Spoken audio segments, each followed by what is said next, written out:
Parlons dans cette vidéo de plan financier. Qu'est-ce que c'est qu'un bon plan financier? Qu'est-ce que c'est qu'un plan financier? Et comment reconnaître, comment savoir si le plan financier qu'un banquier te propose, ou bien que toi-même tu as établi, si c'est un plan qui te correspond, ou bien le plan que tu as copié quelque part sur Internet, si c'est un bon plan financier. C'est ce que nous allons voir dans cette vidéo. Tu sais, quand tu finis les études et que tu viens même déjà de l'Afrique, tu ouvres un compte dans une banque et puis comme ça, quand tu commences à travailler, la personne qui a la responsabilité de gérer ton numéro de compte va te dire, bah, ok, ici on a tel contrat, on a tel produit que tu peux signer.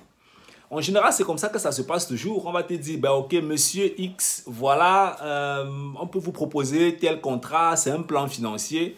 Ce que la plupart des conseillers banquiers proposent souvent en fait aux clients d'ailleurs. Et celui-là qui ne comprend pas comment est-ce que les plans financiers fonctionnent, alors il prend la signature, il dépose, il ne sait pas qu'est-ce qu'il a signé, pourquoi il a signé ça, où est-ce que ça l'amène, quels seront les profits, quelle est la quantité d'argent qu'il va perdre dans ce plan financier. Il ne connaît pas. Est-ce que c'est un plan qui a pour but de l'enrichir ou de l'appauvrir? Tout ça, il ne connaît pas. Mais qu'est-ce qu'il a fait? Il a déjà quand même signé le plan financier.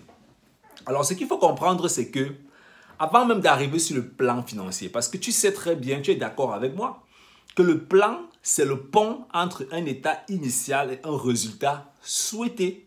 Le plan, ce n'est qu'un pont en fait. Hein? C'est un peu comme une voiture. Tu te lèves chez toi, tu vas aller au travail. Le plan, ce sera de démarrer la voiture et de rouler. Donc, le trajet avec la voiture sera un peu comme le plan. C'est un pont en fait, tu vois. Alors, si tu veux construire une maison, qu'est-ce que tu fais? Tu vas voir un architecte. Qu'est-ce que l'architecte fait? L'architecte, soit tu lui donnes vraiment du boulot en venant avec tes idées. Et là, il va comprendre qu'il a affaire à quelqu'un qui sait où il va, qui est créatif. Ou alors, il va te proposer plusieurs choses et puis tu vas choisir ce qui te plaît. Et puis, vous allez implémenter, vous allez voir un chef de travaux, vous allez construire la maison. D'une manière ou d'une autre, il y aura exécution. C'est la même chose avec le domaine financier. Avant de signer un papier dans une banque, avant de commencer à dire j'épargne chaque mois ici, je fais comme ça, ainsi de suite, il y a quand même déjà une idée de l'avenir que tu dois avoir. Le banquier n'est pas là pour savoir si tu vas aller à la retraite à 50 ans. Il n'est pas là pour savoir combien d'argent tu aimerais avoir quand tu vas aller à la retraite. Ce n'est pas le problème du banquier. Le banquier s'en fout de ça. Le banquier n'est pas là pour chercher à connaître quels sont tes rêves en général.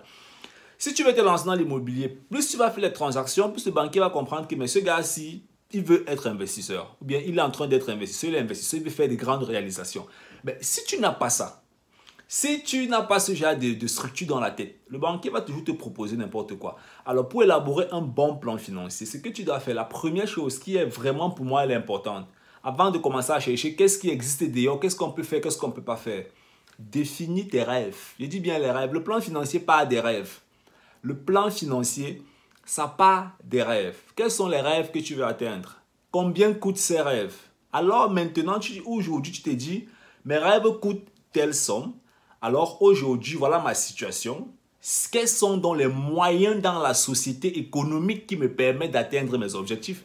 Et c'est où tu mets maintenant un plan financier ou bien un plan d'investissement qui va te permettre d'aller vers ces objectifs. C'est comme ça que tu élabores ton plan financier. Tu ne copies pas un truc sur Internet ou bien tu ne vas pas voir le banquier, te propose n'importe quoi, tu signes parce que tu veux signer et puis tu te dis que tu es en train de faire un programme financier. Non, malheureusement, ça ne va pas très bien fonctionner mon frère.